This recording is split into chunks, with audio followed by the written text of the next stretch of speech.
It is the Halloween episode. That's why the font looks a little spooky there, if you haven't noticed already.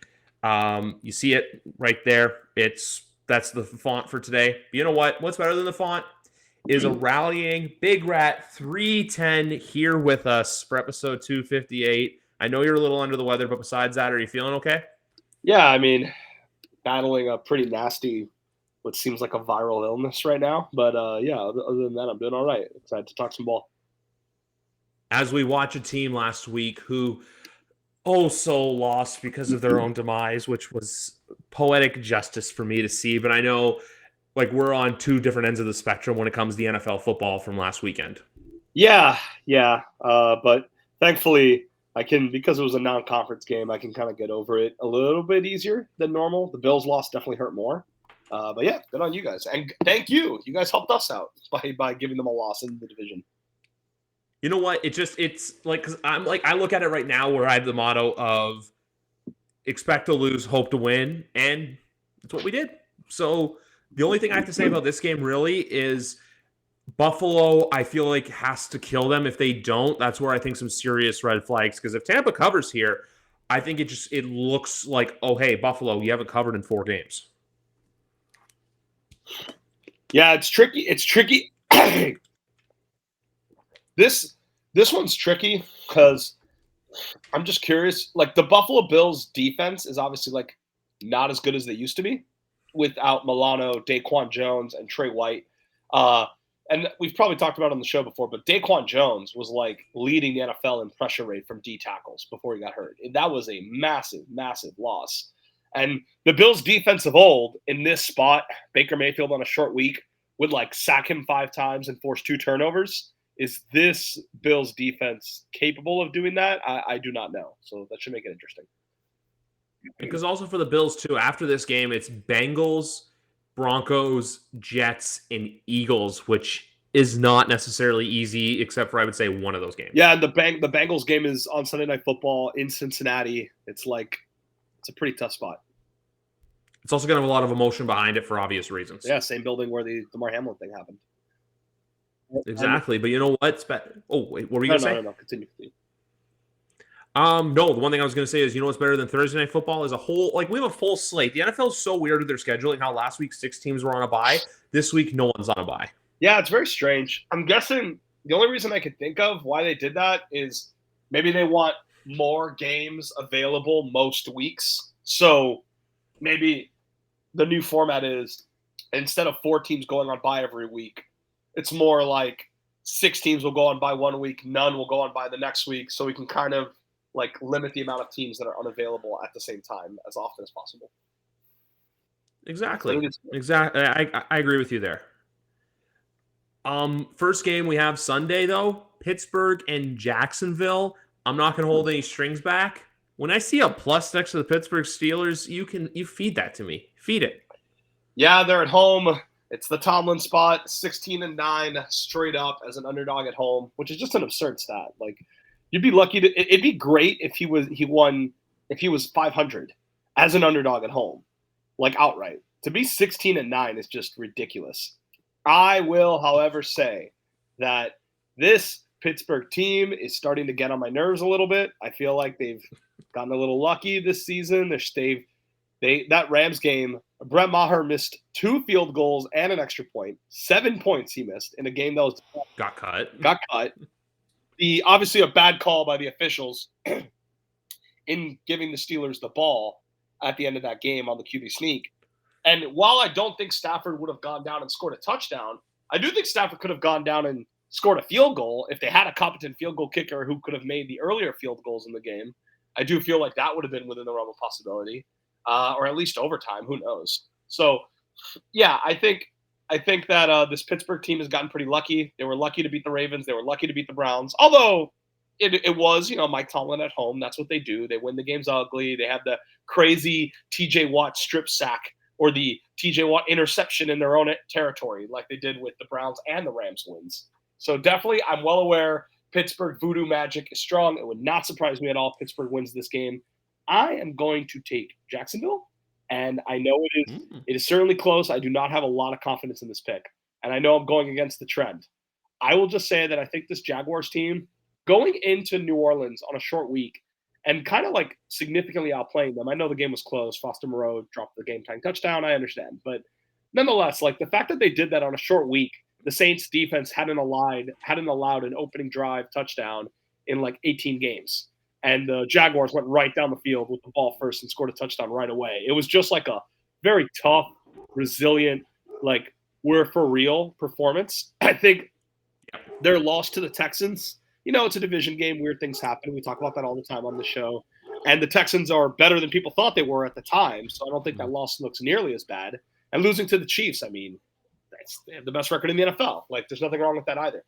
I think this Jaguars team is starting to remind me of the Joe Burrow Bengals. I'm starting to get that kind of vibe where, like, the quarterback ascends into the elite tier. They start becoming a complete team. And the Bengals in 2020 and in 2021 and 2022, yes, the Bengals were like insane against the spread, like 70% against the spread or something like that, because they had risen to be one of the elite teams in the NFL, and the markets hadn't really like caught on to that, and it was kind of happening slowly. And I think the Jaguars, like the Bengals did in 2021, where they were, now granted, the Steelers were favored, so it's not the same, but the Bengals went into Pittsburgh and won in Pittsburgh in 2021. And I think that's going to happen here. I think Jacksonville goes in and wins, shows that they are like one of the elite teams in the NFL. And then, yes, the very next time Tomlin is a home underdog, I will absolutely be all over them as well.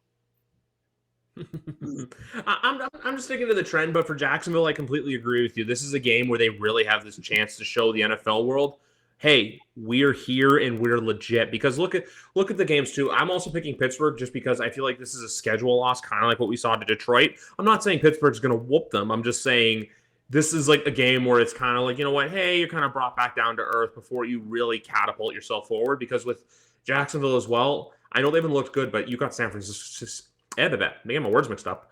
You have San Francisco coming up next. So it's just, this is a game where if it's like, hey, they dropped this one, but then I can see them getting like an upset win against the 49ers because we have no idea what's going on there. Yeah, and look, certainly the Ravens are the number one team by DVOA. Randy, shout out to Randy. They're the number one team by DVOA in the NFL right now is the Baltimore Ravens, and they lost in Pittsburgh. So certainly anyone is capable of losing in Pittsburgh. It's a simple expression of any given Sunday. But obviously, folks, as you guys know, Big Rat and I didn't record in the last time the home game was in Buffalo. Why? Because Daniel Jones didn't end up playing. So we don't record if Danny Dimes ain't in primetime. Danny Dimes with a neck injury in primetime. Yeah. But his Giants, we don't know if he's going to play yet, are playing the Jets. I'm going to say this right now because the Jets have truly been one of the surprise teams of the year. I know Danny's just creaming his jeans hearing that expression right now. But with this game for the Jets, this is a true chance to show the world, like what Detroit did against Carolina or what they did against the Falcons, where it's like, hey, you're playing an inferior opponent. There's a lot on the line considering bragging rights within the city of New York and the fact that they came off a big win against Philly. So for the Jets, I look at this as a huge chance to really state your claim, because when it comes down to this game, look, I know both offenses, they have their ebbs and flows, but Breece Hall's been a freaking monster this year, even though we were wrong on that take, and which I know Danny's smiling ear to ear hearing. And the fact too with the defenses, when it comes down to, hey, which defense do I trust to shut down the other offense more? I'm going Jets 10 times out of 10 in this matchup. Yeah, I think this is a coin flip. This is kind of a fun atmosphere. I wish we had more of this in football. Both teams in New York, going to be a packed 50-50 stadium of both fans. It's going to be cool to see both teams playing in what is claimed as their mutual home stadium. It's you only see that in high school. You don't even really see it in college football.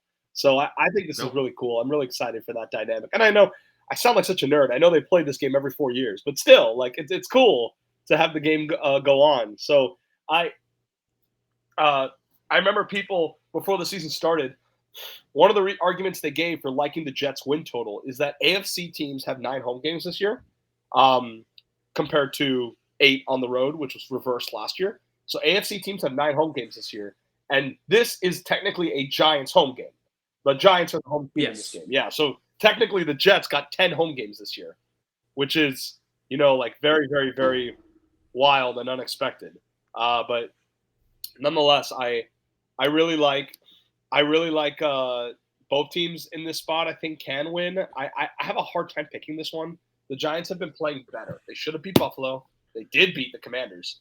I do think Tyrod Taylor is better than Daniel Jones as of now. That could change. Mm-hmm. I'm not saying, look, how he's playing is not better than how Daniel Jones played last year, but is it better than what Daniel Jones was doing this season? Yes. And Jared Silverclite, friend of the show, big-time Giants fan, he believes this too.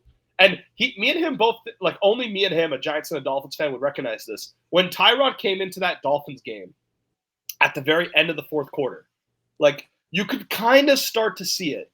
Like everyone can go back and watch that tape from like 8 minutes left in the fourth quarter.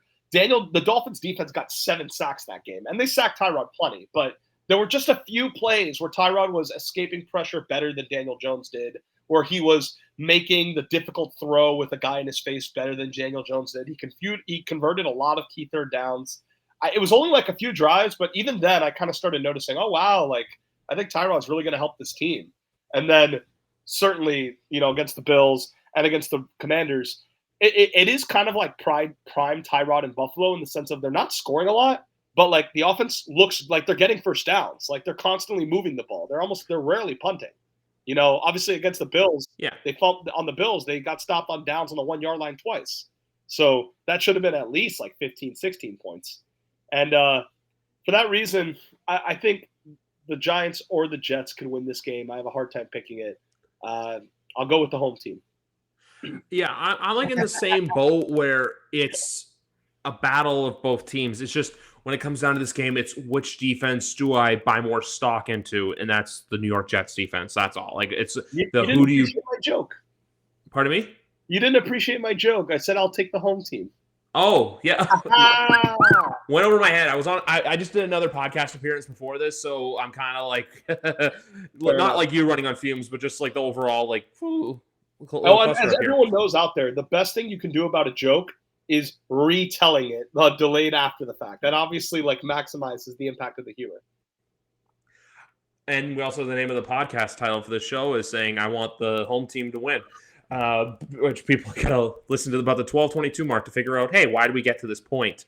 The next game on our docket is Carolina versus Houston. I'm going to say this right now. If you're feeling very risky for survival, take the Houston Texans. I suffered my first strike last week. I took a major risk and it backfired. I took the Saints because I thought, hey, you know what? Like, I feel like it was a schedule loss for Jacksonville last week. I was out. It's a horrible kick by Tampa. Basically, I looked at that where it's like, now I have a strike. So basically, the last few weeks I've been kind of all over the place, but I've been doing pretty well. But that's the thing I'll say right now. It's not my survival pick of the week just because there's one team in mind I have, and I'll tell you who it is later on because they play in the 4 o'clock window. But I'm going to also call this game one thing only. This is a CJ Stroud revenge game. Go into Carolina and show them, hey, you could have taken me, but you didn't. The reporting around this decision really fascinates me because obviously I've told people before, I've compared this to kind of Tua and Herbert. I am not saying it's going to end up the same way because I was lower on Bryce Young than I was on Tua. I did still like Bryce, but I was really concerned by the size. Bryce Young is, we talked about this on the show, he's like much smaller than Tua was coming out. Tua was like 6'0", 6'1", 200 pounds. Bryce is like 5'10", 180. Like it is a significant difference. They are not the same size. They after the Dolphins-Panthers game, they hugged on the field. You can just see like Tua's just a lot bigger than him. Like they're not. I remember that. So all the criticisms people gave of Tua being undersized coming out, the comp to Bryce is not exactly 1-to-1 because Bryce is even smaller than Tua is. However, it does remind me of the Tua and Herbert discussion back in the day. One of the things that frustrated me about it was this is not a finished story. Like we don't decide these guys' careers based on 7 games. If you did that in 2021, you would have thought that Mac Jones was better than Trevor Lawrence. Oh God, yes. If you did that, if you did that in 2022, then well, actually no, 2022 is kind of a weird example because the draft class was kind of wonky. But even if you did that in, let's say, I don't know, 2018, 2018, you would have said Baker Mayfield is better than Josh Allen and Lamar Jackson. Like these guys' careers are not decided based on how they do in their rookie season or the first 6 games of the season. And I love Stroud. You won't meet a bigger Stroud guy than me. I have a dynasty league where we draft college players. Mm-hmm. And I got CJ Stroud on my team back in 2021 before he even won the starting job. And there were a lot of people at the time, it's forgotten now, there were a lot of people at the time that thought he would get benched at Ohio State for Kyle McCord or for Quinn Ewers when Quinn Ewers was coming in. And Stroud ended up keeping the job. He ended up being the best quarterback on that team. And obviously he's had a good career so far. So I'm a big, big Stroud guy. But I think it would be foolish to just completely decide that the race is over between them. Much like it was very stupid to say with certainty that Herbert was better than Tua back then forever. Because now it's kind of questionable again. And people thought it wasn't back then. And here we are a few years later and it's a debate again. So things change quickly in the NFL. As far as the game, I like your pick. I don't have a good read on it. It's kind of rookie quarterback versus rookie quarterback games are very tricky because they can turn it over at any time. Yeah. So kind of don't really know what to do with this. I know Stroud has obviously been better. Both teams are coming off a bye in this game, which is kind of interesting. Like you rarely see that. Yeah. Both teams are off a bye at the same time. Both rookie quarterbacks who really could benefit from a bye.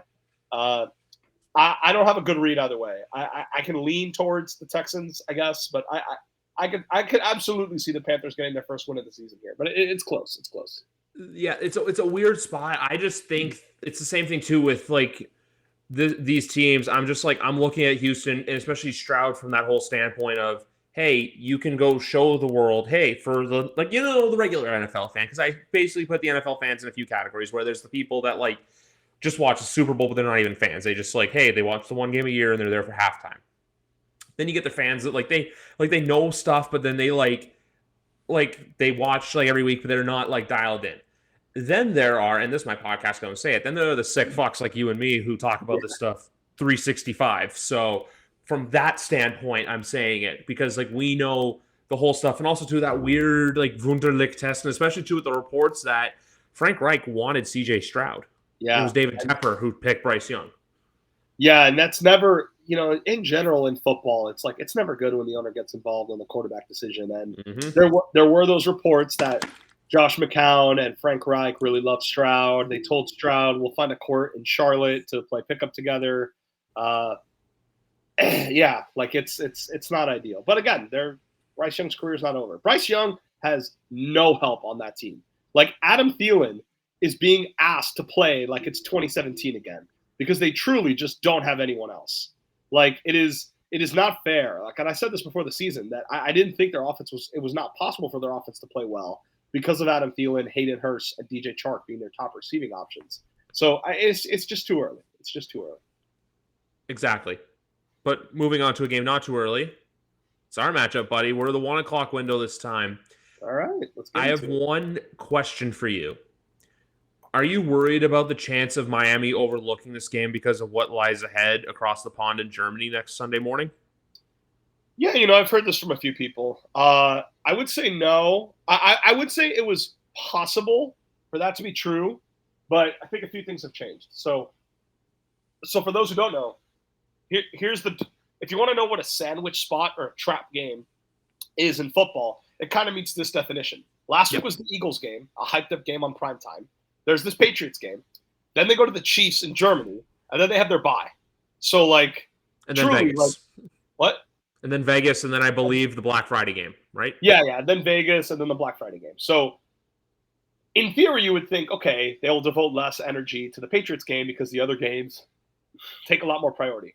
But I would say because of the bye week, I am not sure that they, like, I think they can kind of focus for this game because they don't have, like, a bunch of other games coming up with that bye week in between.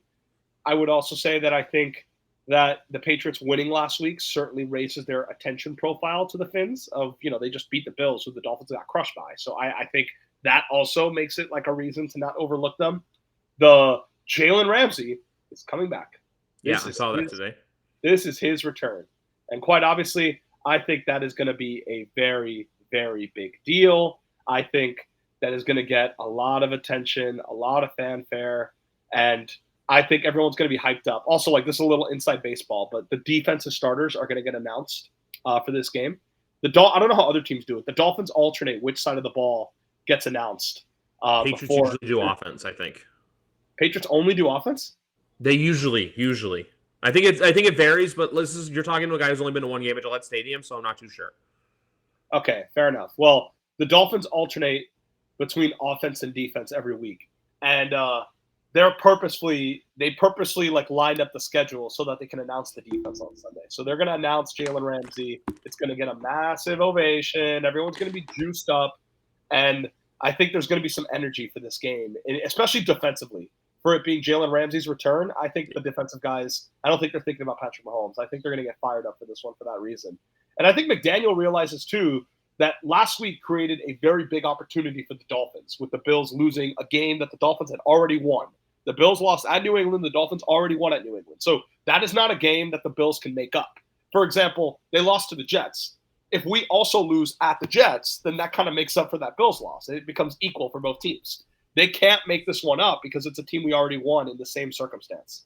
Mm-hmm. So the only way the Bills can make it up back is if we lose this game and then the Bills beat you guys in Buffalo, then it becomes even again. And for that reason, I think that the McDaniel kind of realizes if we want to keep the stranglehold on the division, this is a very important game because the reason why that loss to New England for Buffalo was so big last week was that it was a division game.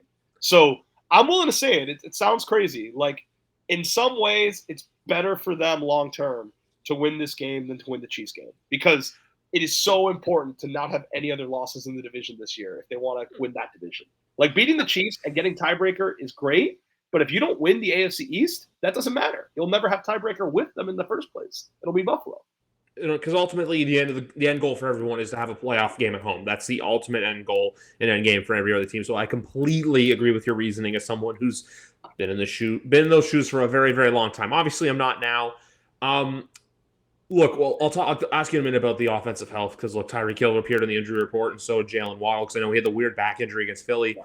New England, I'm going to say this right now. I know there are some Patriot fans that are in the whole boat of like playoffs are back on, or they can do this and this.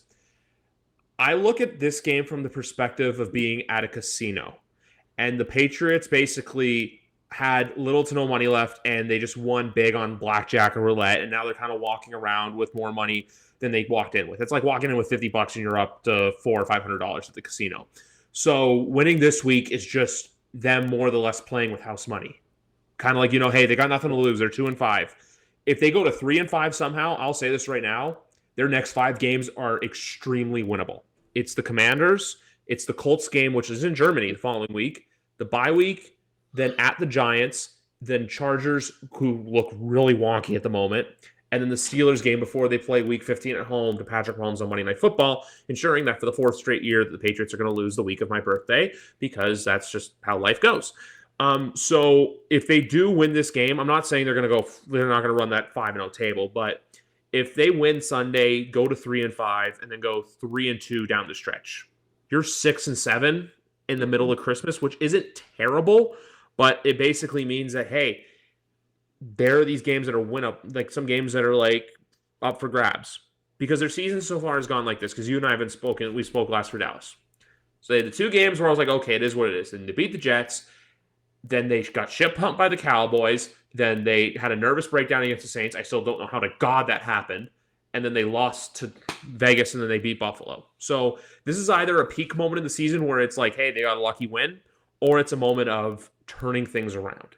Ultimately, though, I am going to go Miami just because they are coming off the bad loss to Philadelphia, where, look, Philadelphia was coming off a bad loss himself. So it's just like the circle of life or cycle of life repeating itself. And also to the fact that Mac Jones is 0-5 against the spread against the Miami Dolphins as well. Fun fact of the day. I think there is a chance that they keep this game close, but ultimately I'm going to say Miami's going to win this game. Like, let's throw a fun score out there. 21-13 for the Dolphins. Wow, conveniently, fits very nicely in this little range of 9.5. I see what you did there, Mr. Griff. So yes. I agree. I do think the Dolphins take care of business. It wouldn't surprise me if the game is closer. The Dolphins. So also one thing I forgot to say in my little rant about why they'll take the game seriously. The Dolphins are wearing their throwbacks for this game. I did see that too. Patriots have only worn their white uniforms once this entire season. And the Dolphins usually, this was more so like in the days when like the team was like super mediocre and they needed anything to get the fans excited. And so by default, it would just be the throwback jerseys, and they would play really well in the throwback jerseys. But I still do kind of believe in it as like a thing. So I do think that should also help. And keep going. yeah, so I just do still think it can help. Here's some Dolphin stats for you. Tua is 16-4 against the spread at home. Period. End of. He's 17-3 straight up. They never, ever, ever lose games at home with Tua unless he gets hurt. Like, unless it's like the Bills game in 2021 where he broke his ribs and left the game in the first quarter and didn't come back. Or the Packers game on Christmas Day last year where he got concussed in the middle of the second quarter and then threw 3 interceptions. Like, and then didn't come back the rest of the year. Like, I think when Tua doesn't get hurt, they basically like don't lose at home. Yeah. And I think it's very underpriced in the market because they're also 16-4 against the spread. So a lot of these games, I think people are not pricing in their home field advantage. And they're kind of thinking, oh, no one goes to Miami games. If they don't have a big crowd atmosphere, they don't really have a home field advantage. The numbers don't lie. They have a great home field advantage when Tua is playing. And so I think that hasn't been accounted for by the market. So as a result, unless Tua, like, can I see Tua like having a bad game and throwing a few picks and we squeak out of there with a 6-point win? Like, kind of the example would be like the Steelers on Sunday Night Football last year. Yeah, I can absolutely see something like that against the Patriots, division opponent, the rematch, all that stuff. But, you know, anything beyond that where it just kind of like leads to them, like anything more serious than that, like losing the game outright, I don't know. I have a hard time seeing it. Though the one thing that might help the Patriots is that the Dolphins have been very, very careful with injuries. Like they don't bring anybody back if they're not ready. They held out Connor Williams and Xavier Howard against the Eagles when both were apparently like borderline good to go. Contrast that to the Eagles, who Darius Slay played, Jalen Carter played, Lane Johnson Hurts. Jalen Hurts. Like, sure, Reed Blankenship didn't play, but every other like big player they have that was on the injury report played. And the Dolphins sat all those guys out because they realized, even though it's a big game on Sunday Night Football, this is still an NFC non-conference game. This won't impact the division race as much as the Patriots and Chiefs game will. So they were kind of saving guys. And I think for that reason, they might save guys again. I think that would be a mistake in a division game, but they might. They might, like Connor Williams might not play again. Xavier Howard might not play again. So what about the receivers? Yeah, so I think Tyreek's coming back. Tyreek basically said today he's good to go. Waddle, the Waddle thing's been weird. Like, he basically didn't play in the preseason. He was kind of hurt the entire training camp. He's been hurt the whole season, really. Like, those back spasms didn't just start then. They were going on earlier in the year, too. He also had, like, a core muscle injury in September that was bothering him. Jalen Waddle is on pace for, like, 700 receiving yards this year. Like, 750. Like, I see people constantly say, Tua has Tyreek and Waddle. Anyone can do that. Waddle's not playing that well. Like, Waddle hasn't had, like, an explosive game yet this season. And, I mean, he's a great player. Like, I'm sure it's coming. It wouldn't surprise me if we see it this Sunday. If they sell out to stop Tyreek Hill and Waddle finally has the 4 for 120 and a touchdown game. But I think they're both going to play. And a revenge game for him, too, considering he did get concussed against the New England Patriots back in week 2 as well off the Marte Mapu hit to the head. Yes, very much so. And I think it should be fun. I'm expecting the Dolphins to win this game by 10 points or less. Whether they cover it by winning by 10 or they win by 7. I think it's going to be really, really close. So, I think this is kind of the game for New England where it's like last time, but you get rid of the like whole 17-3 kind of thing. I think it's going to be more of like a puncher's fight, but ultimately Miami gets that last like knockout shot. Yeah. I agree. And I think Mostert is not going to play as well as he did in that first game. I think Patriots are going to wise up to that. And I don't think they're going to let Raheem Mostert rush for like 150 yards. So their run defense the last few weeks, minus Dallas and New Orleans for obvious reasons, has looked really good. Josh Jacobs wasn't as effective against the Patriots. And then last week, I know James Cook had a touchdown, but they weren't all that special. But yeah. But anyway, that's our game. Moving on to the next one. Tennessee and Atlanta. I'm going to say this right now. Atlanta has burned me the last 2 weeks. Week 6, take them on the money line against Washington. They lose. Last week, pick the Bucs against them at home. The Falcons win. This week, it's a uniform bet. I know Ryan Tannehill's not playing, but you really going to tell me that Mike Vrabel is a home underdog after getting his red jacket with the Patriots in those Houston Oilers throwbacks is losing. No. And also, too, Arthur Smith deserves it after being a jackass to the media over his comments about Bijan Robinson's headache. Yeah, I'm with you on this one. I actually did pick the Falcons last week. I kind of like held out hope, and it was as much like a fade of the Bucs as it was a bet on the Falcons. So I can't take too much credit, but I do think that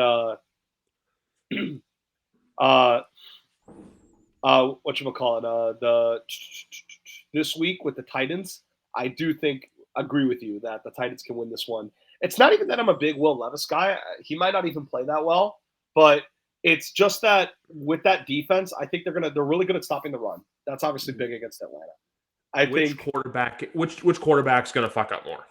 And yeah, it wouldn't surprise me at all if Levis, sure, can Levis implode and throw picks? Absolutely. What if Levis just isn't asked to do much? What if he only throws the ball 15 times and they just rely on Derrick Henry and Tajay Spears?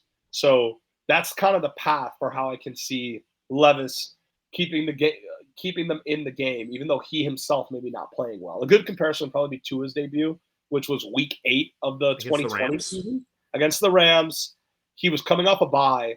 He had less than 100 passing yards, and the Dolphins dominated. It wasn't even close because the defense was that good, and the defense forced a lot of turnovers. Got a defensive touchdown, got a special teams return. You can see some wacky stuff like that. I think you could see in this game. So I like the Titans to get off the schneid. Kind of a must-win game for them at 2-4. They really can't lose this one. They're coming off a bye. I think the Falcons are a 50-50 team. They're going to alternate wins and losses all year. They just won, so now fade them.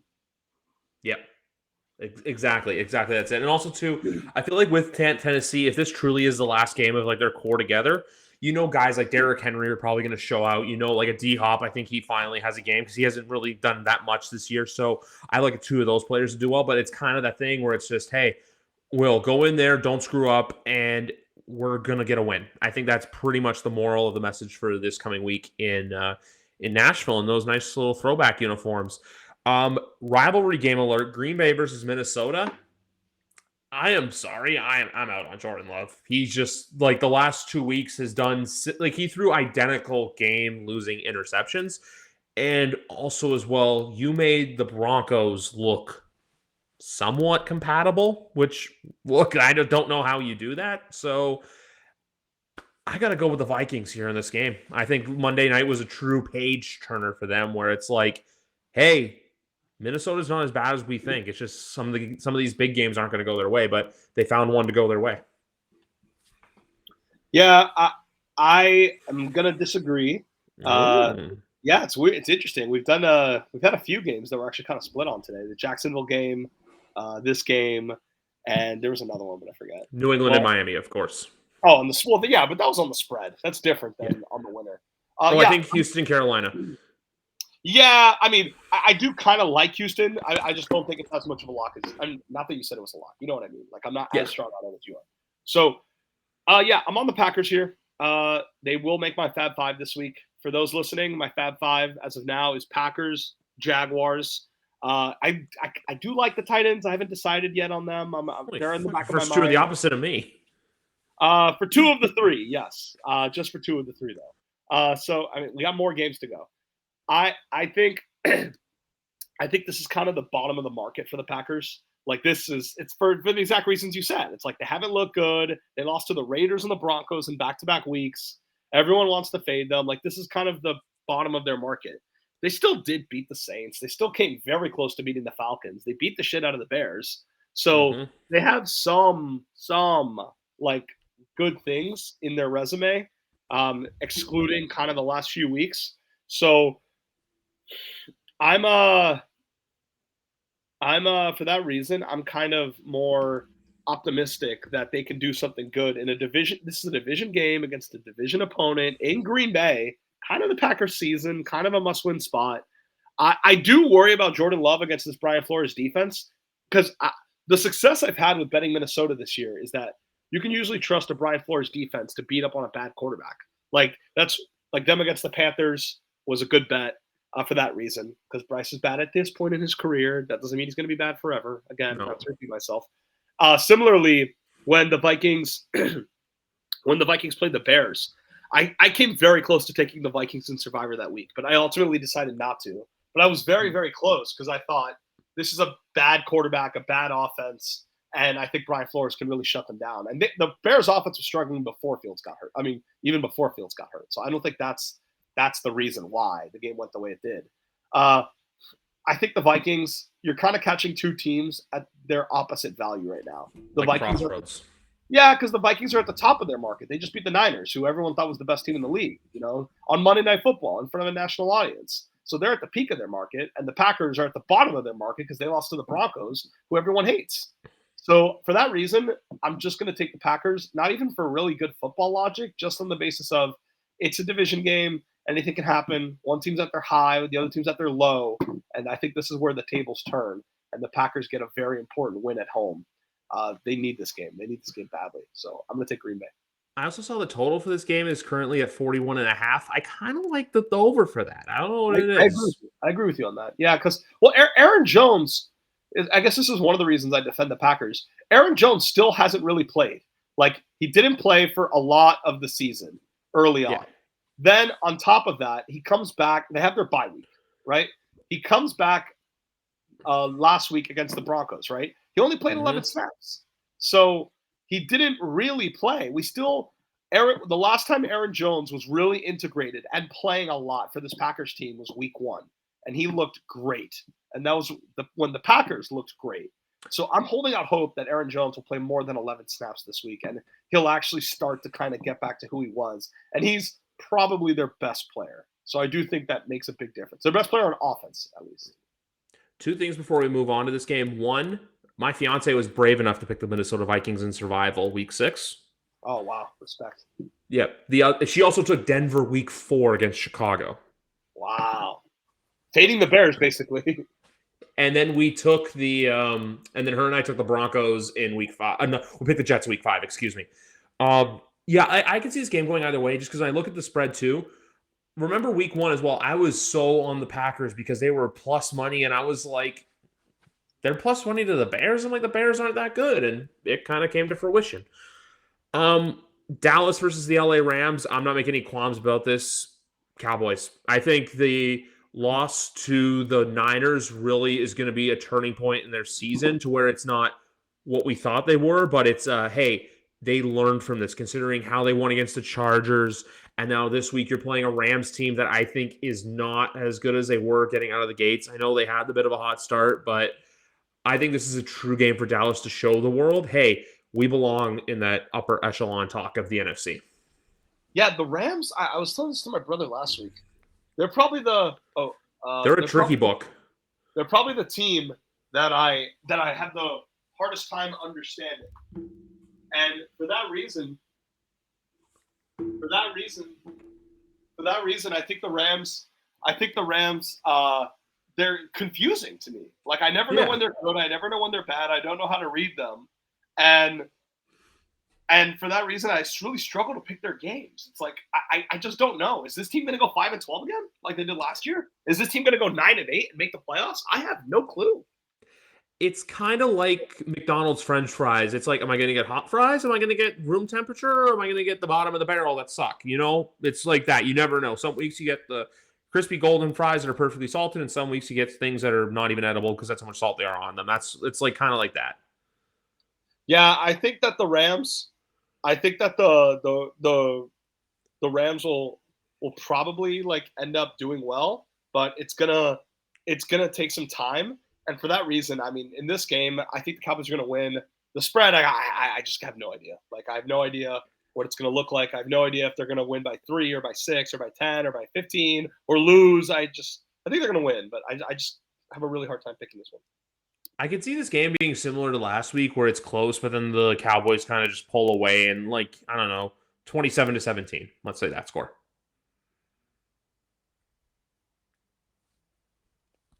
That's how I read it. I think we lost Big Rat for a second, but 27-17 sounds good. My bad. Yes. Washington, Philly. I'm going to keep this short and sweet. You don't take big favorites as divisional games. So for that reason, give me the Eagles to win, but give me the Commanders to cover the +7. Yeah, this is just standard operating procedure. Like, even Even this season, how many times have we seen the favorite in the division game on the road lose? The Ravens lost to the Steelers. The Browns lost to the Steelers. Obviously, the Bills last week as 8.5-point favorites lost to the Patriots. So look, it would not shock me at all if Philly wins or even if Philly covers. I'm saying, as a general rule, this is just what you do. You take the home division dog by over a touchdown. That's just how it is in the NFL. You take it, it'll be right more often than not. And even if it doesn't hit this week, we'll take it again the next time. So simple as that. This is the play. 1,000%. Colts and Saints, this game is another tricky one to read for me because you have two teams that are kind of at the same crossroads where, like, the Saints, I don't know how to read them, where, like, last week they looked terrible and then they just, something clicked and it's like, hey, we know how to use Derek Carr, so we're going to use Derek Carr. And then with the Colts, look, they got hosed, plain and simple.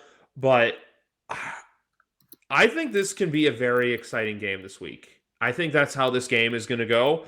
But at the end of the day, I think I want to go with the Colts because the Saints, I don't know if the 34-0 win against New England was kind of a peak in the season or if it was like, you know, a once in a season kind of win, you know?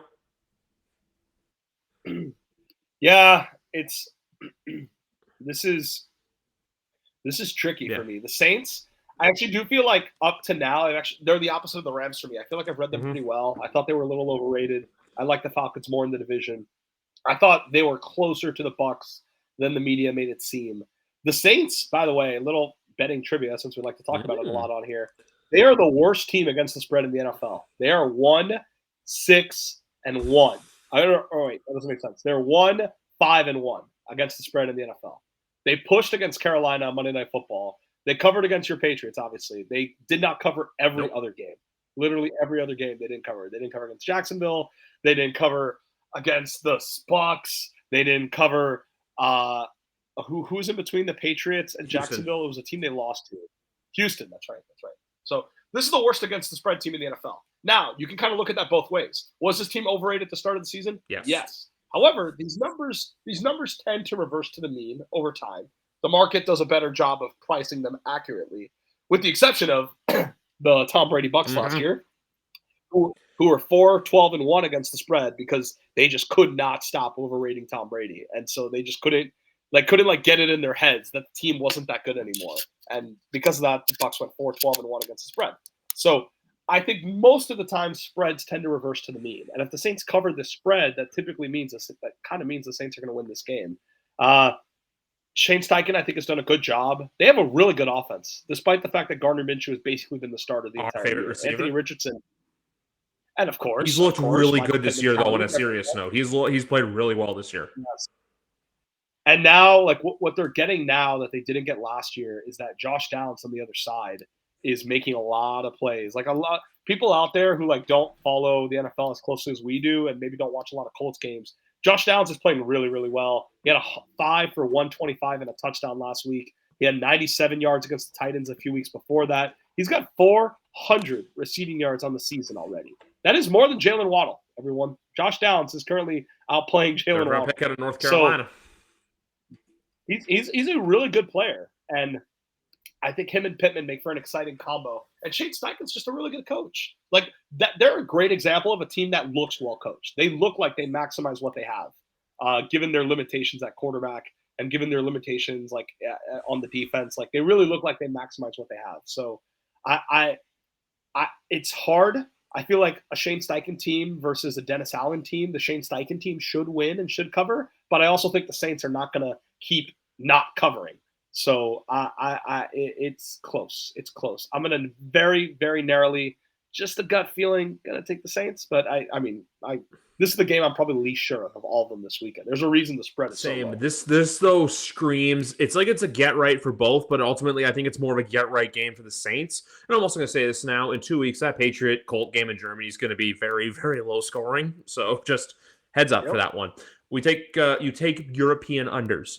But this game, I think it can go either way. But the ultimate thing with this is, how do the Saints look offensively? Because look, they had some off-field troubles this week, and with the Chris Olave stuff, and Michael Thomas, he's looked good, but he hasn't looked like back to even when he was in 2018. I know everyone likes to say, "Oh, Michael Thomas is like, oh, this and this," but it's just like Michael Thomas had a season for the ages back in 2019. So we'll ultimately wait and see. I think we're going to get a game sooner than later, though, where the Saints offense just explodes. Because if you look at their next opponent after the Colts, because they've played 3 straight weeks now against the AFC South, 3 straight weeks against the AFC South. Their next opponent, it's the Chicago Bears, and it's kind of that perfect punching bag as well. So I feel like if they don't get back on track this week, it'll definitely be next week against the Bears. Yeah, the Saints, there's a lot of teams in the NFC like this. Like, it's pretty much the entire NFC South because they all play each other and they play the AFC South. Yeah. So as a result, the games like look really, really, really winnable on their schedule. But the problem is the Saints are also a winnable opponent for those teams. Yes. So that's like you kind of like I even want to read it out loud to everyone because I think it's like really, really crazy. Here's the rest of the Saints schedule. 8 games after this Colts game. The Bears, at the Vikings, at the Falcons, the Lions, okay, that's tough. The Panthers, the Giants, the Rams, the Bucks, and the Falcons again. That is one good team for sure in the Lions. The rest could all be below 500. All of them. So it is there for the Saints if they can get it together, but Derek Carr's not playing well. They don't look like a very well-coached team. Dennis Allen is like the worst coach in the NFL against the spread, and again, 5-1 this year. So I think the Saints can win this game. I think they can beat the Bears. I think they're gonna be disappointing versus some of those other teams. I think that they're gonna like give one of those teams their best day, kind of like how they gave Jacksonville their best day. As Josh Allen throws an interception to Levante David, and I feel like we're close to another Stephon Diggs tablet meltdown. Look, I have to rub it in the skin of Buffalo Bills, and I get to do it next week. Greg, that's a little side preview of what's to come for next week's episodes, everyone. But with the Saints, they're going to have a game down the line that they're going to nothing's going to go right. They're going to be miserable, kind of like what happened in that game they played against the Buccaneers, where they lost 26-9. But then they're going to have a game probably I could see it being that Vikings one where all just goes right again. You know, kind of like how they played against the Patriots, where, look, you get a pick 6, you're just dominating from start to finish. So the Saints are going to be the team. Do you remember the Hail Mary game from 2012? Yeah. Do you remember the Michael Silver photo afterwards of him looking at Aaron Rodgers, like shrugging his shoulders? I don't know if you can see me, where he's just like, what the fuck? That's pretty much the Saints this year, where it's kind of like they have one game where it's like, oh my God, look at them. And then they have one game where they're just like, what are you? It's like, actually, I'll say a better metaphor. Instead of saying will the real Slim Shady please stand up, it's will the real New Orleans Saints please stand up? You know? Yeah. The problem is teams like that where you're kind of confused by them, you don't really know what they are. I kind of feel this way about the Rams too. You kind of just end the season where you started. It's like you go 8-9, you're inconsistent every week, and we still don't really know how good you are, which usually means you're probably not gonna make the playoffs, or if you do, you're gonna get beaten in the playoffs pretty early. Kind of like what happened to the Pittsburgh Steelers in Ben's last season in 2021. Yeah, that's a good example, and I feel like that's like the best case scenario because they at least won 9 games. Like it could be like Brady last year, except not get a home playoff game out of it. Or like the New England Patriots last year, where it's just a lot of inconsistencies that later on in December you're playing desperation must-win playoff games at the beginning of the month, and that by the end of the month you've done too much to yourself to where you can't recoup fully. Yeah, I agree with you on that. 4:00 window. I'm sorry. Those Seattle uniforms are so nice. I can't fade them. Shout out Alex. Edge is the best. I am not fading the Seattle Seahawks in their retros. I am not doing it. I know Cleveland has looked good, but this also to me screams as well schedule loss for the Cleveland Browns. Because if you look at the last few weeks, look, they had the pass interference go their way, and they had the Jake Moody missed kick. So this, and also too, I'm going to say this. I think the Seattle Seahawks are a legit good team. I'm not saying that they're a legit team to like where they're going to go to the Super Bowl, But I think the Seattle Seahawks are a team that's going to be very competitive and probably will make the playoffs. Yeah, they seem like they're gonna win 9 games or maybe even 10 games and make the playoffs. They seem like the classic wild card playoff team. Like they're probably not gonna win the division. They're probably going to make the playoffs, and we just know exactly who they are. So I'm with you on this one. You see, we don't disagree on every game. I'm also on the fucking the Seahawks. Don't know why I cursed there. That's fine. That was weird. It's like my brain was struggling to get the word out, so it just threw in a curse word. That seems to be. I'm on the Seahawks here too. I just can't see them consistently winning with PJ Walker. And trust me, I am the king of saying on the show over and over again, it's not about the quarterback. It's not always about the quarterback. Quarterbacks are overrated. But PJ Walker, I don't think is as good as Gardner Minshew. And I know the Browns offense looked good last week. But a lot of PJ Walker's underlying metrics are really bad. He's really, really bad against pressure. He has I think he's the lowest PFF graded quarterback when not blitzed in the NFL, which is pretty crazy. So I cannot see them consistently winning games with PJ Walker. I just don't think he's that good of a backup to have that sort of consistent success. So I think the Hawks are going to win. I'm unsure on the spread because the defense is good and it is kind of unpredictable to see how many stops they're going to get in this game. Can the Browns backdoor it? Obviously, but I'm definitely on the Seahawks this game. I think it's going to be a good atmosphere. I think the Browns are going to lose, and then there's going to be a lot of talk about Deshaun Watson. This Deshaun Watson thing has been very weird. He told Stefanski said he was medically cleared when they played the Ravens. DTR that morning, the morning of the Ravens game, he said he wasn't good to play. And it was his opinion based on his evaluation of his arm. And DTR had to start. DTR did not get the first team reps in practice that week. DTR genuinely did not expect to play. So, and it sucked, by the way, sucks for DTR, man. He might not get another start. And that's the tape that people have on him because of that circumstance. That's pretty shitty. That's really not good for his career.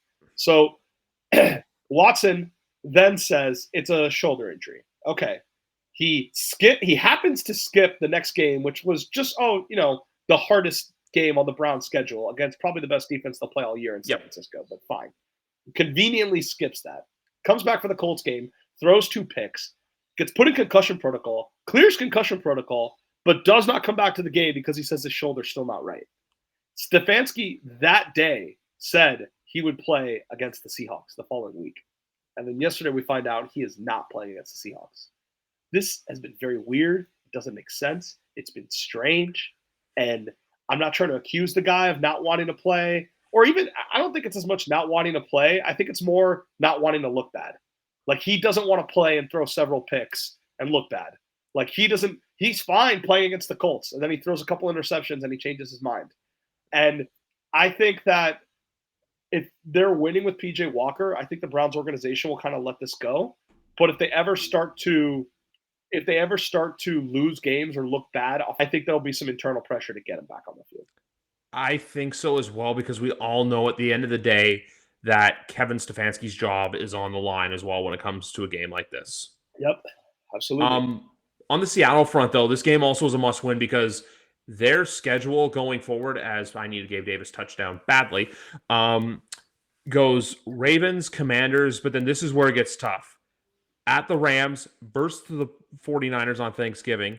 At the Cowboys, at the Niners, burst the Eagles. At the Titans, burst the Steelers.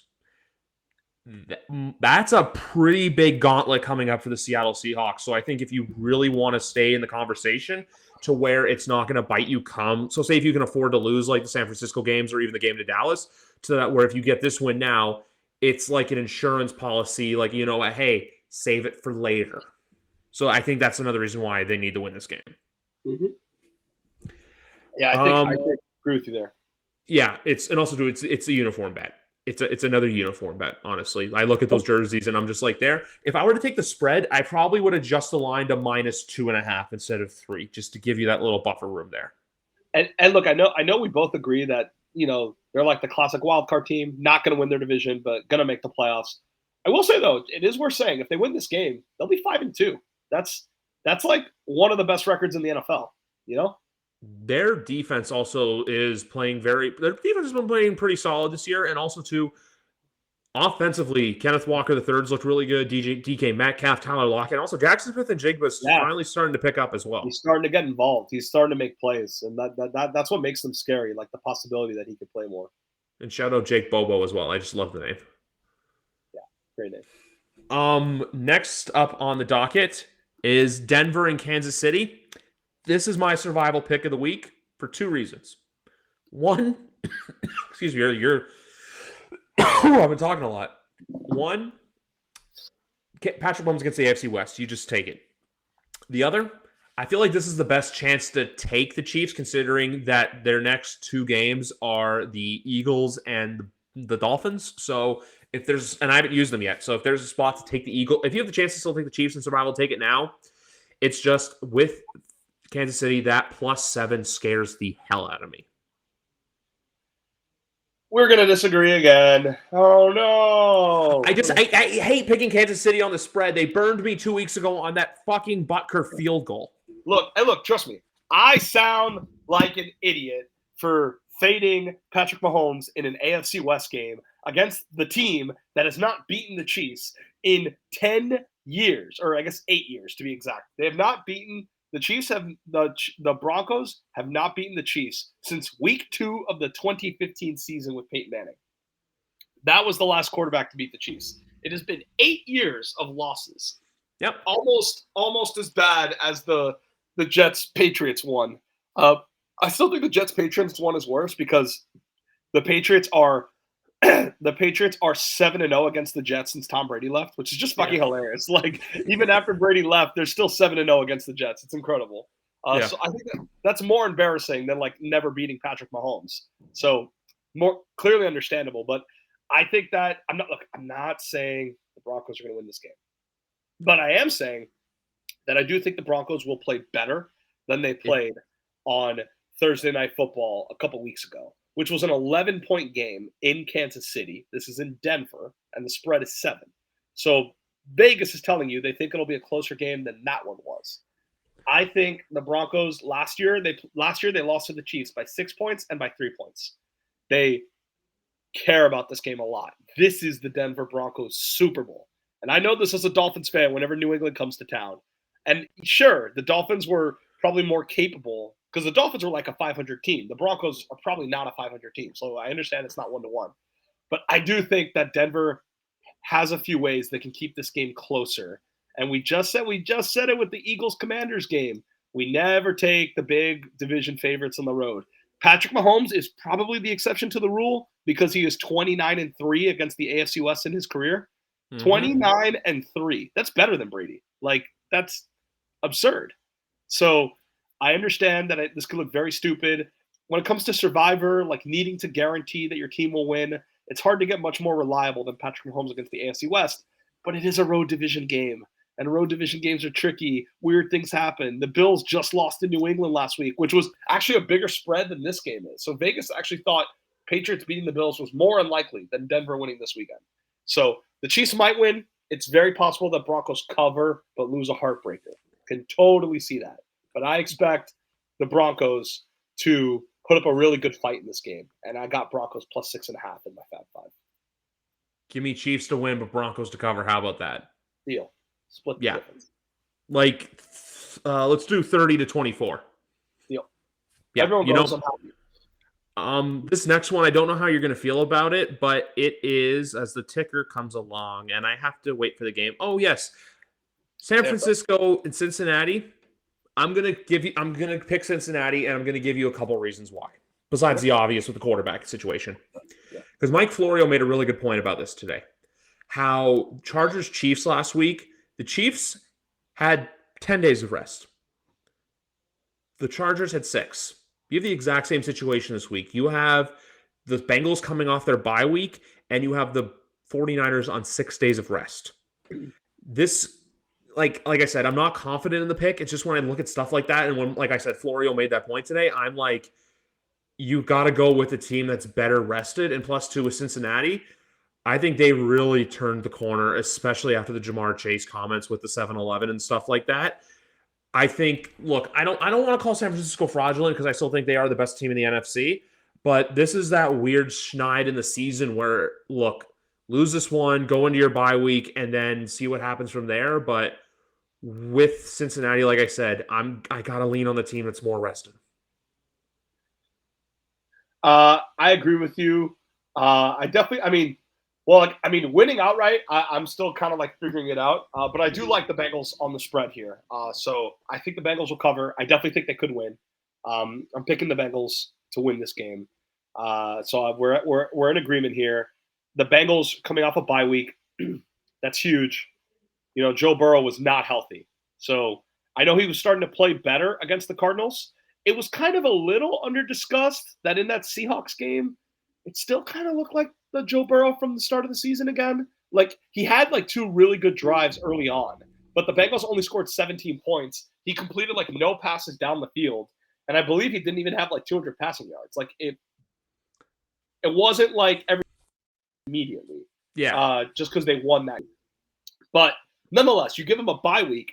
See, that's why I don't think it matters as much because even if he wasn't healthy back then, he got a bye week. So now he should be, in theory, the healthiest he's been the entire season. So as a result, I'm expecting the Bengals of old to show up here coming off a bye week. I think the Sam Darnold thing is big, not just because he's probably a downgrade from Purdy, but apparently Purdy might play. I'm skeptical. Like ever since the Tua thing, no one comes back within 1 week after a concussion. Like Jimmy G didn't come back, Waddle didn't come back.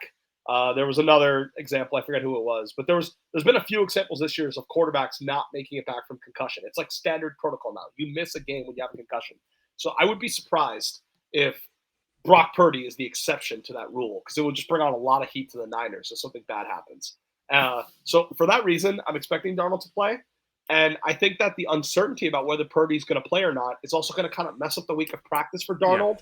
It's not like you can just fully commit to Darnold getting all the first team reps because Purdy is still practicing. He practiced today. So like it's going to make it hard, I think, for Darnold to integrate. It wouldn't surprise me at all if Darnold plays bad in this game, but the very next game he plays a lot better. Like it wouldn't shock me if that's what happens. The other thing with Purdy too is that San Francisco does have their bye next week as well. So I feel like this is the perfect chance. Like, don't play him, get ready, and then after the bye week when they have that game against Jacksonville, that's when you insert Brock Purdy back into the lineup. So this week is kind of take it for what it is when it comes to not playing him. And then, like I said, too, just because it's the rest factor, I know it doesn't mean much too, but also look at San Francisco. The last 2 weeks they've had to travel cross country. They went to Cleveland and then they went to Minnesota, and now they're back home. It'll be interesting. It's fun. We kind of got a good 4:00 slate this week. It's like these games are juicy, you know? The next one's not, though. Arizona and Baltimore. I am sorry, but Arizona is regressed to the mean of what we thought they were going to be. They're still playing tough, but it's just, and also too, I feel like, and I just thought of this too.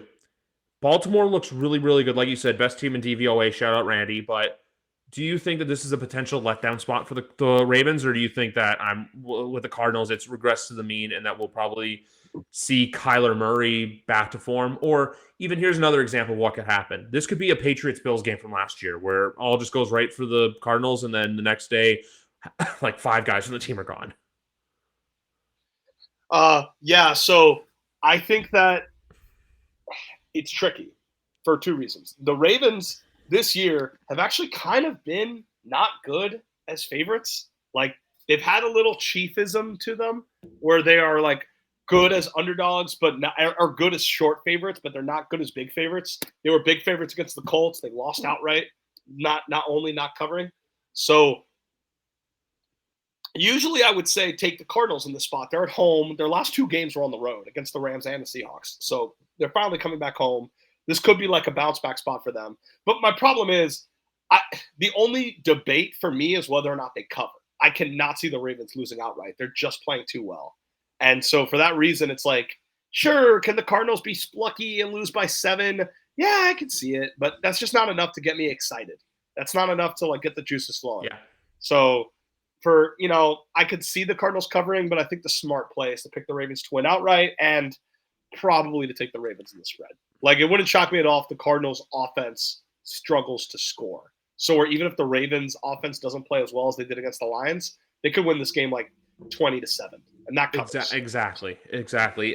There are 5 teams that are 5-2 against the spread. That's the best spread record in the NFL right now. That is Jacksonville, that is Detroit, that is Kansas City, that is Miami, and that is Big Rats, Miami Dolphins. So you have all those teams against the spread. For the folks out there who don't know, there is just a big, you know what, I'm going to go full soliloquy here for a second. You get me.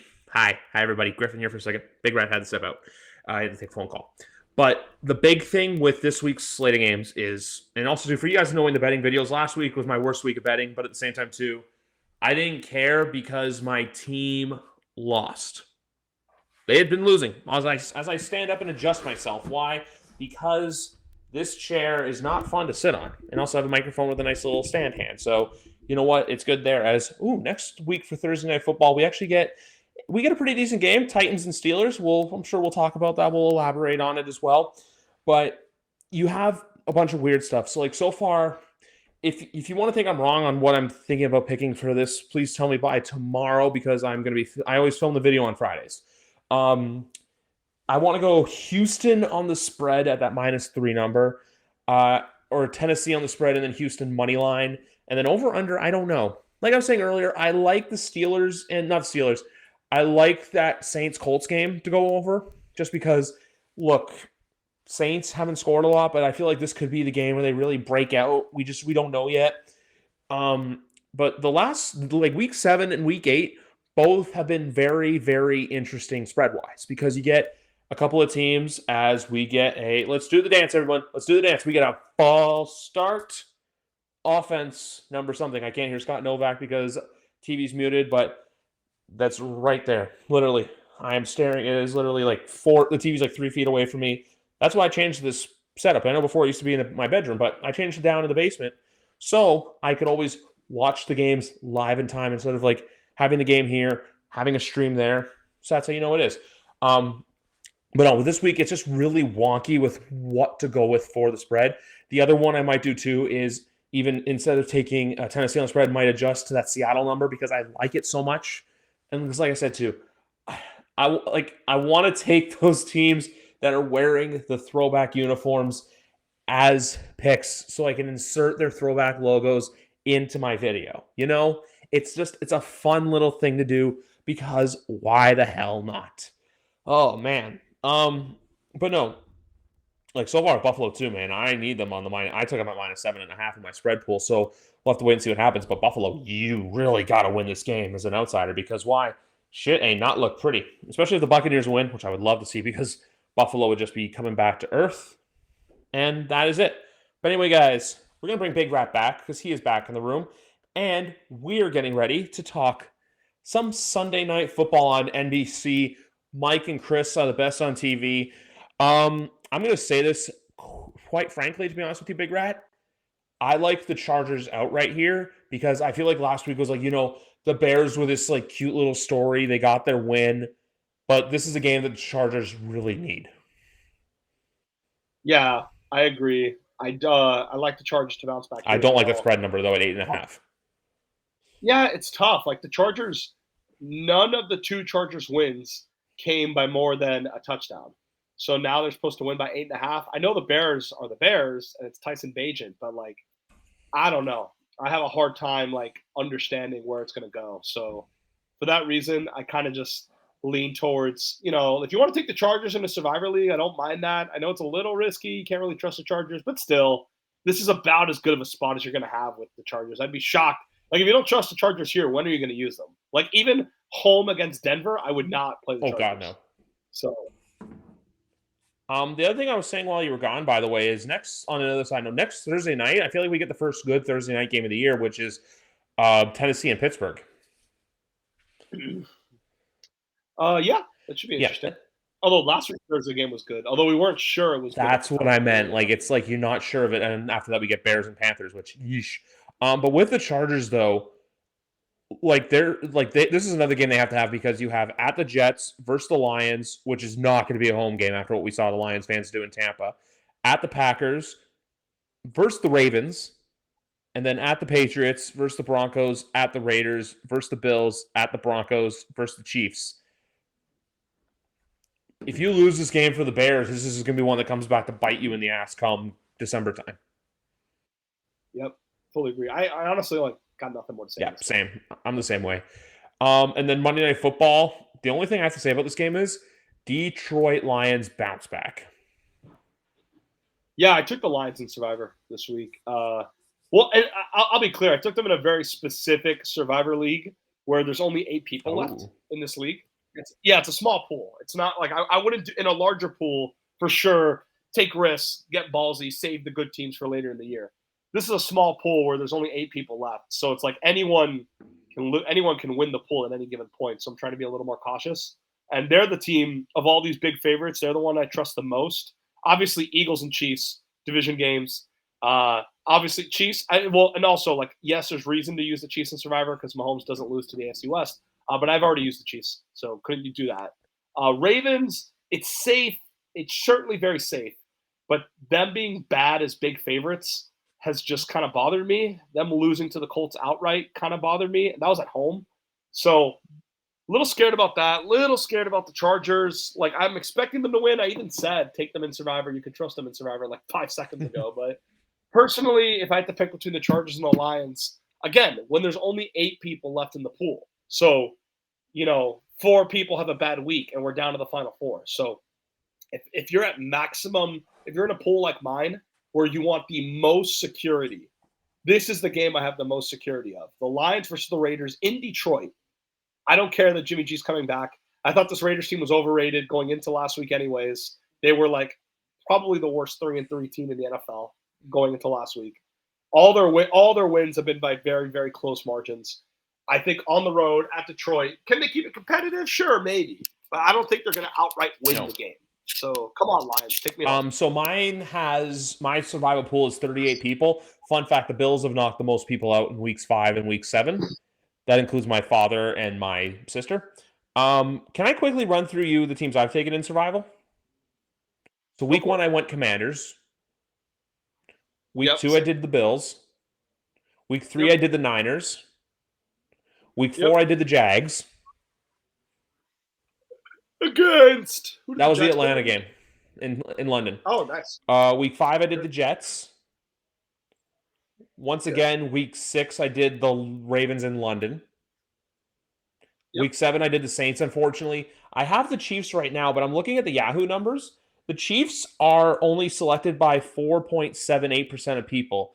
And so far for Yahoo, 19% of people have taken the Ravens, 35% are on the Chargers, and only 16% are on the Lions in survival leagues. 36% on the Chargers. I don't know about that. That kind of scares me. I would avoid the game for survival just because I don't trust the Chargers. But if I make it to next week, I'm going to stick with my Chiefs pick just because I haven't used them yet. And when I look at the Chiefs schedule, this is the spot I really like them in. I feel like because I'm not going to take them against the Dolphins and I'm not going to take them against the Eagles. Yeah, no, I feel you. I get it. But no, but one more thing I realized too, it's kind of scary, is that we're at the halfway point of the season already. Yeah, it creeps up on you, man. Football season goes by in a blur. It really does. In an absolute. Wow. It's weird that next week after next week is more than half of the season. It sucks. Which next week, Thursday, guys, it should be happening. But Big Rat will be back. But we're with some people. Greg Thompson, Cover 1, coming back. Danny will be here too. Why? Because we're going to go through and do a mid-term report on all our teams and how we've done so far. Plus, we'll look ahead to week 9 of the NFL season as well. So stay tuned for that. But Big Rat, before we go, little college football talk. I said this take on Monday, and I want to hear what you have to say about this. I'm out on Caleb Williams. You're out on Caleb Williams. I just, from a standpoint of the hype going into the draft, I'm sure he's going to have a good career, but what I saw in that game against Utah, the big thing that stood out for me is the fact too that while all his teammates were standing up and everything like that, it was him just sitting down on the sidelines. He seems like that kind of guy that's going to kind of come in and, have the whole MJF, I'm better than you and you know it mentality. So I'm kind of worried about that. But college football as a whole this year, I feel like there's a bunch of parity there to where you don't know who's going to be in it, even though I feel like Georgia may three-peat. Yeah, this is a weird year because like Michigan has probably looked the best, but they've played no one. But No. it's this weird thing where it's like they've played no one, but they win every game by 30 points. And so it's like, what do I do with this? I don't know how meaningful this is. Like Georgia looks sketchy against Auburn. It is a concern how they would play against Bama in the rematch. But obviously they're, the two-time champs for a reason. I think picking Georgia makes sense just out of like security, just out of like, okay, I know that they don't look as good as they did the last 2 years, but there's no one better. Like Ohio State, to me, is very flawed. Like I would be shocked if Ohio State wins the national championship this year. They should have lost to Notre Dame. They did deserve to beat Penn State, but I think Penn State was a little overrated going in. And Kyle McCord just has looked really hit or miss. So I don't see them beating Michigan, and the game is in Michigan, by the way, this year. I don't see them beating those other top teams. Kyle McCord is not C.J. Stroud. As good as Marvin Harrison is, they seem very flawed to me. Like they seem like a team that can lose to a random Big Ten opponent on any given week. So Georgia, Michigan, whoever wins the Pac-12. I'm still pretty big on Oregon. I think Oregon could beat Washington in the rematch if they rematch in the Pac-12 title game. So I think Oregon is a team to take seriously because they have a really good offense, but Dan Lanning is also like a really good defensive mind. So you can kind of like reliably trust both sides of the ball. And I guess you can with Washington too to a certain degree, but I just feel like Oregon's a more balanced team. That game was in Washington. It'll be on a neutral field in the Pac-12 title game. Las Vegas. Yeah, and I think Oregon will benefit the most in a rematch. So I'm expecting Oregon, Georgia, Michigan, and the Texas OU winner. Whoever wins ends up winning the Big 12. Because I don't think Texas is going to lose again in the conference. OU might, but I don't think Texas will. So the winner, it's probably going to be Georgia, Michigan, Texas, Oregon is what I'm expecting. And I would expect Florida State. Yeah, I'm biased. I'm a Canes fan. So that is certainly tricky for me. They barely beat Boston College. They should have lost to Clemson. Clemson blew a 27-yard field goal to win the game at home. 27 yards. We're not talking about 57 yards. 27 yards. Clemson blew it to win the game. So they should have lost to Clemson. It's not that they should have lost to BC, but they're so much better than BC that for them to only win by 2 points was pretty weird. So I know the LSU win looked good, but LSU has 2 losses already. LSU might get another one. Their defense is really, really bad. LSU still plays bad. Really bad. So LSU is probably going to have another loss or 2 on the schedule. So my Hurricanes, I get frustrated by them. It was an embarrassing couple of weeks there, but they had one of their biggest wins at home in a very long time against Clemson on Saturday. And that Clemson team took it to Florida State. And the game will be in Tallahassee. It won't be in Miami, but I think Miami can take it to Florida State too and at least give them a challenge. So I'm expecting Florida State to get a loss, whether it's against us or whether it's in the title game. And I don't know if their strength of schedule is going to make up for that because I think the LSU win is not going to look as good as Michigan beating Ohio State, Oregon beating Washington, or Georgia beating Alabama. I think those are all going to be better wins. I completely agree with you on those takes. It's just more or less. But if they do win the ACC, it's kind of like, hey, you're there, but if you have one loss, I feel like the Pac-12 will probably get in over the ACC, as weird as that sounds, just because I know the Pac-12 has been the redheaded stepchild of college football for years now. Yeah, they have, and they never get teams in the playoff. It's very rare. It only happened like Oregon in the Marcus Mariota year, Washington. But they got smoked by Alabama. Well, they got smoked by Alabama with Chris Peterson as the head coach. So it very, very rarely happens. It didn't happen with USC the last few years or Utah the last few years when they got close. They never get teams in the playoff. I think this year is different, though, because there's so many good teams in the Pac-12. Like, there's 7 ranked teams in the Pac-12 between UCLA and Oregon State and Washington State and USC and Oregon and Washington. And certainly I missed someone in there, but I'm struggling to remember who it is. And, Utah. That's who it was. Yeah, there's so many good teams in the Pac-12 that I do think the winner of the Pac-12 this year will get more respect. And I think their strength of schedule will get them in the playoff. Yeah, like the next year where Utah going into the Big 12, I feel like they're going to be ready to compete with the best of the best in the Pac-12, in the Big 12, excuse me, which I don't know who necessarily that's going to be because obviously the two big dogs are leaving the conference, obviously in Yeah. Texas and Oklahoma going to the SEC. But I feel like this Saturday's game, Oregon versus Utah, is huge to determining though who's going to be in Las Vegas that first Friday in December. Yeah, no, I couldn't agree more. Well, Big Rat, I appreciate you being the trooper that you were tonight. We got this episode in the bag.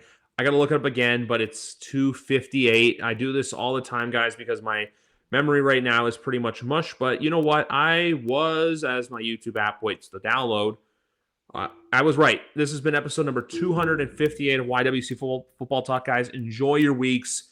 Patriots recap episode, McGarvin, and probably Pat. We just have to confirm a few things coming. Dave Morisuti will be back because it is CFL playoff season. And then, like I said, guys, the AFC East fireworks are coming back next week, Thursday night.